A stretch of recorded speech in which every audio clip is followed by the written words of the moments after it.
Hello everyone. As we have studied about the RPL in the last presentation, in this presentation let us see how can we provide the authentication and encryption for the constraint nodes or the constraint network. Coming to this authentication and encryption on the constraint nodes, this can be given by your two protocols, that is ACE and DICE. Let us see what is this ACE and DICE. First, let us consider ACE, where ACE stands for Authentication and Authorization for Constrained Environment. ACE, Authentication and Authorization for Constrained Environments, where much like the ROL, where it was applied for your routing over your low power and lossy networks, in the same way that will be applied for your constrained networks in order to provide the authentication and authorization. It has been working in group in order to evaluate like how the flexible other application is. I mean, current situation ಅಲ್ಲಿ ಹೆಂಗೆ ನಾವು authentication provide ಮಾಡ್ತಾ ಇದೀವಿ and what are the protocols that are being used in order to provide the authorization that should be documented for some suitably for certain constrained environment use cases.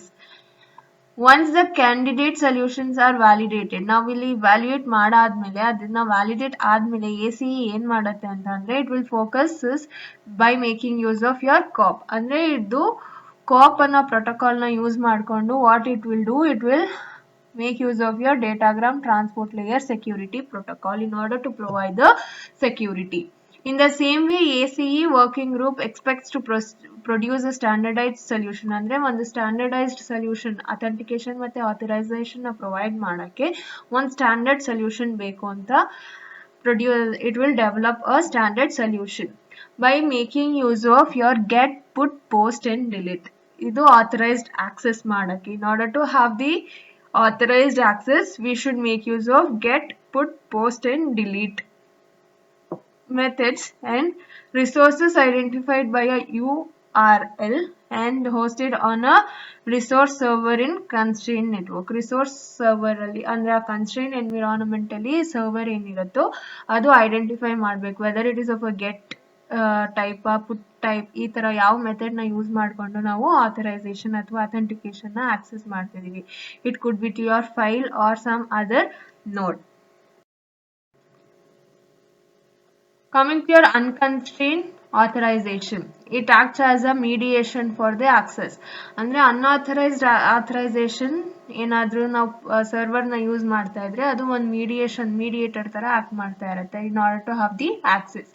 Aligned with the initial focus, ನಮ್ದು initial focus ಏನಪ್ಪಾ ಅಂತ ಅಂದ್ರೆ resources ನ access ಮಾಡಬೇಕು from a server in andre client will access those resources at the resource server and he will use those resources using your COP and it has been protected by your DTLS. Now in resources na access ಮಾಡ್ತೀವಿ from the server, that will be accessed or it will be used by your COP protocol, that is COAP COP protocol, and ನಾವು ಅದಕ್ಕೆ ಹೆಂಗೆ ಆ ರಿಸೋರ್ಸಸ್ಗೆ protection ನ provide ಮಾಡ್ತೀವಿ ಅಂದ್ರೆ by making use of DTLS, where DTLS stands for Datagram Transport Layer Security.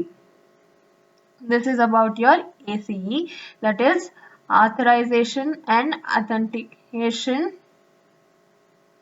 for constrained environment. Next we have DICE, where this DICE is for the new generation of constraint nodes. ಅಂದ್ರೆ ಹೊಸ generation with your IP stack ಜೊತೆ ನಾನು ಏನಾದ್ರೂ constraint nodes ನ implement ಮಾಡ್ತಿದ್ದೀನಿ ಅಂತ ಅಂದ್ರೆ then in order to access your network, ಆ constraint network ನ access ಮಾಡೋದಕ್ಕೆ ನಾವು optimization technique ನ use ಮಾಡ್ತೀವಿ ಅಂತ ನಾವು previous presentation ಅಲ್ಲಿ ಓದಿದ್ವಿ. ಅದೇ ತರ in order to have the access to your this constraint nodes, new generation of constraint nodes ಬೇಕು ಅಂದ್ರೆ I'll make use of this DICE. For example, while implementing UDP at the transport layer, if I consider the wireless transmission ಅಂದ್ರೆ connectionless oriented transmission ಏನಾದ್ರೂ implement ಮಾಡಿದ್ರೆ we have the IETF organization ಏನ್ ಮಾಡಿದೆ ಅಂತಂದ್ರೆ it has been developed a protocol called as your COAP, where COAP stands for Constrained Application and protocol that should be used at your application layer. UDP use ಮಾಡ್ತಿದ್ದೀನಿ transport layer ಅಲ್ಲಿ ಅಂತ ಅಂದ್ರೆ application layer ಅಲ್ಲಿ ನಾನು ಈ COAP ಅನ್ನೋ protocol ನ use ಮಾಡಬೇಕು. In the same way, constrained environment secured by DTLS, that is your datagram transport layer security, COAP can be used to control the resources on a device. Constrained network ಅಥವಾ constrained environment ಗೆ ನಾವು DTLS ನ use ಮಾಡಿ we will provide security. In the same way, COAP protocol ಏನು ಮಾಡುತ್ತೆ ಅಂದ್ರೆ it will, as a client will access the resources from your resource server in the resources na ಏನು access ಮಾಡುತ್ತೋ ಅದನ್ನ ಈಸಿಯಾಗಿ it can manage and control those resources. This DTLS with your constrained environment is called as your DICE. That is DTLS in constrained environment is being termed as your DICE, where it will focuses on implementing DTLS at your transport layer in order to provide the security protocols in the environment.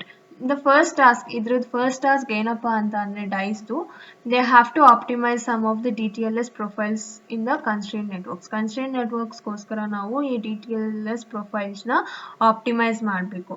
And among this, ಇದ್ರ ಜೊತೆಗೆ it is providing the addition features ಏನಪ್ಪಾ ಅಂದ್ರೆ DICE working in group has been considered in considering the applicability ಏನಕ್ಕೆ ಅಂತ ಅಂದ್ರೆ in order to provide the DTLS record layer to secure the multicast message. ನಾವು multicast message ಅಥವಾ broadcast message ಏನು send ಮಾಡ್ತೀವಿ ಅದಕ್ಕೆ ನಾವು security ನ provide ಮಾಡಕ್ಕೆ we have to consider this DTLS record layer. And it has been started to investigate how DTLS handshake property, as we have studied it in the networks, this DTLS handshake in constrained networks or environment can get optimized. We can optimize this handshake property. So this is about your DICE. Next we have profiles and compliances. Under this profiles and compliances, the first one we have here is the Internet Protocol for Smart Object, that is IPSO Alliance, Internet Protocol for Smart Objects. What is this Internet Protocol for Smart Objects, that is IPSO? It has been established in the year 2008 and it was focused in order to promote your IP na promote ಮಾಡಕ್ಕೆ. As ಯಾವ ತರ promote ಮಾಡ್ತಾ ಇದೀವಿ, as a premier solution for communication, ಅಂದ್ರೆ smart object ಮತ್ತೆ communication ಆಗಕ್ಕೆ ಒಂದು premier solution ತರ, ಅಂದ್ರೆ by making use of your IP we can establish the communication between your smart objects. And it has been focused, ನಾವು IoT solution ಅಥವಾ IoT architectures ನಾವು ಯಾವ್ದನ್ನೇ build ಮಾಡಿದ್ರು we will make use of this IP and with your IPSO, that is Internet Protocol for Smart Objects Alliance, where it will provide interoperability tests between your alliance members in order to validate whether the smart object will contain IP or not, and it will work together and properly implement the industrial standards. So it is focused on how to use IP, that is Internet Protocol. And IPSO Alliance ಏನು ಮಾಡುತ್ತೆ ಅಂದ್ರೆ it will test for your interoperability between the alliance member. ಏನಕ್ಕೆ ಇದನ್ನ ಮಾಡ್ತಾ ಇದೆ ಅಂದ್ರೆ in order to implement the industry standards. ಅಂದ್ರೆ it should work together and it should properly implement the industry standards. In the same way, this is not a defined technology. IPSO Alliance doesn't define the technologies. ಇದು ಯಾವುದೇ ತರ technologies ನ define ಮಾಡಲ್ಲ, but it will document everything. It will document by making use of your IP based technologies for various IoT applications. And in the same way, IPSO Alliance ಏನು ಮಾಡುತ್ತೆ ಅಂತ ಅಂದ್ರೆ declare in its value and mission statement if it will make sure that the engineers and product builders will have the access to the necessary tools for how to build the IoT, right? andre ee Internet Protocol for Smart Object Alliance ಏನು ಹೇಳುತ್ತೆ ಅಂತ ಅಂದ್ರೆ it will tell the engineers and the product builders, andre the one who is developing something new in the IoT field should get all the necessary tools or the things what he is requiring. ಅಂದ್ರೆ ಅವ್ರು ಏನು build ಮಾಡ್ತಿದ್ದಾರೆ system ಅನ್ನ build ಮಾಡಕ್ಕೆ ಅವ್ರಿಗೆ ಏನೇನು resources ಬೇಕು ಅದು ಅವ್ರಿಗೆ ಕಂಪ್ಲೀಟ್ ಸಿಗಬೇಕು. So they will try to build the IoT right thing. ಅಂದ್ರೆ IoTನ ನಾವು ಕರೆಕ್ಟಾಗಿ ಬಿಲ್ಡ್ ಮಾಡ್ತಿದ್ದೀವಿ ಅಂತ ಹೇಳೋದಕ್ಕೋಸ್ಕರ ಈ IPSO ಏನು ಮಾಡುತ್ತೆ, he'll provide all the necessary things in order to build that particular product or the architecture. This is Internet Protocol for Smart Object Alliance. Next we have Wi-Fi Alliance. What is this Wi-Fi Alliance? As we have seen, for your IEEE 802.154G protocol, the Wi-Fi SYN Alliance was acting as a standard in order to give this IEEE 802.15.4G as an industrial one. In the same way, Wi-SYN Alliance is an example of effort from the industry in order to define a communication profile where it will apply in your physical and data link layer. ಅಂದ್ರೆ physical ಮತ್ತೆ data link layer protocols ಅಲ್ಲಿ ನಾವು ಇದನ್ನ use ಮಾಡಬಹುದು.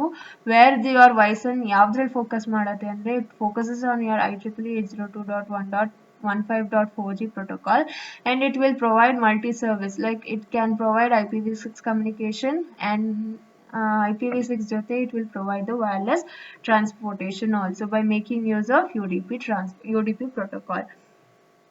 Wireless transmission ಅಂದ ತಕ್ಷಣ ನಾವು UDP protocol ಅಂತ ಹೇಳ್ತೀವಿ. If it is of connection oriented, then we will consider TCP. So here your Wi-SYN Alliance will provide the communication by using UDP, that is of wireless or connectionless. In the same way,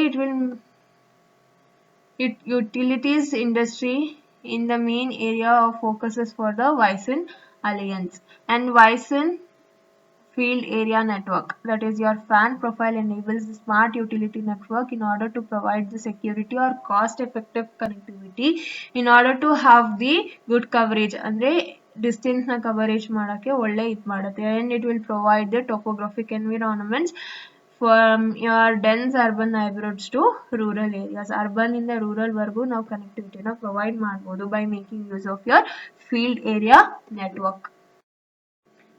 Next we have the thread. What is this thread? Where some group of companies a group of companies ಏನು ಮಾಡಿದ್ದಾರೆ ಅಂತಂದ್ರೆ they have involved themselves in order to build a solution for the customers. Customer ಏನು problem ಕೊಟ್ಟಿರ್ತಾರೋ ಆ ಪ್ರಾಬ್ಲಮ್ಗೆ they are started building the solution by making use of these smart objects. That is called as your thread group. ಆ group ಏನು work ಮಾಡ್ತಾ ಇದೆ ಆ solution provide ಮಾಡೋಕ್ಕೆ ಆ ಗ್ರೂಪ್ನ ನಾವು ಥ್ರೆಡ್ ಗ್ರೂಪ್ ಅಂತ ಹೇಳ್ತೀವಿ. So a group of companies which has been involved in building the solution is called as your thread group, and this has been defined an IPv6 based wireless profile, and it can connect more than 250 devices at a low power rate and wireless mesh network. ಅಂದ್ರೆ ಅಷ್ಟು range ವರೆಗೂ it can cover the area. 250 devices is not a small thing, and that too in a low power, and it will make use of the wireless network, that is wireless mesh network, or it makes use of mesh topology. Where wireless technology is being used by the thread ಅಲ್ಲಿ ನಾವು ಯಾವ wireless technology ನ use ಮಾಡ್ತಿದೀವಿ ಅಂದ್ರೆ it is IEEE 802.15.4, which is different from your Wi-SYN's IEEE 802.15.4G. As we have studied both the technologies in the previous module, the wireless technology that was being supported by your thread is the IEEE 802.15.4. Next we have IPv6 ready logo. What is this IPv6 ready logo? Initially ನಮಗೆ IPv6 ಬಂದಾಗ like we have to like ensure that the IPv6 is being used by the worldwide, or IPv6 is the best one. Once IPv6 ನ ನಾವು implement ಮಾಡಿ ಅದು widely used world wide complete ಆಗಿ ಎಲ್ಲರೂ use ಮಾಡಕ್ಕೆ start ಮಾಡಾದ್ಮೇಲೆ then we have the need in order to provide the interoperability ಆಗ್ಬೋದು ಅಥವಾ certification led to some of the changes in the IPv6 ready logo program. So this IPv6 ready logo program na ನಾವು ಏನಕ್ಕೆ establish ಮಾಡಿದ್ವಿ ಅಂತ ಅಂದ್ರೆ in order to provide the interoperability and conformance testing programs with the ಏನಕ್ಕೆ ಅಂತ ಅಂದ್ರೆ in order to increase the users confidence, ಅಂದ್ರೆ user ಗೆ ಕಾನ್ಫಿಡೆನ್ಸ್ ಬರಬೇಕು. If I make use of IPv6 also, I can have the system properly, ಅಥವಾ IPv6 ನ implement ಮಾಡಿದ್ರೆ ಯಾವುದೇ ತರ ಪ್ರಾಬ್ಲಮ್ ಬರಲ್ಲ ಅನ್ನೋಂಥ ಒಂದು ಕಾನ್ಫಿಡೆನ್ಸ್ ನ ಅವರಿಗೆ ಬರೋಕ್ಕೋಸ್ಕರ we build or we established a IPv6 ready logo. So IPv6 forum ensured that the promotion of IPv6, where once IPv6 has been used widely in the world, then they started for the need of interoperability, and the certification led to the creation of your IPv6 ready logo. And this program was established in order to build the confidence and the users the confidence level na ಜಾಸ್ತಿ ಮಾಡೋದಕ್ಕೋಸ್ಕರ they started building this IPv6 Ready Logo program. IPv6 core and specific IPv6 components such as DCHP, IPsec and customer edge router certification are in place. These certifications have industry-wide recognition and many products has been already certified. And IPv6 certification will have some of the specific IoT functions which has been under definition for a program. So this completes your half of the module 3, that is the first chapter has been completed by this presentation. Let us see the next chapter in the next presentation.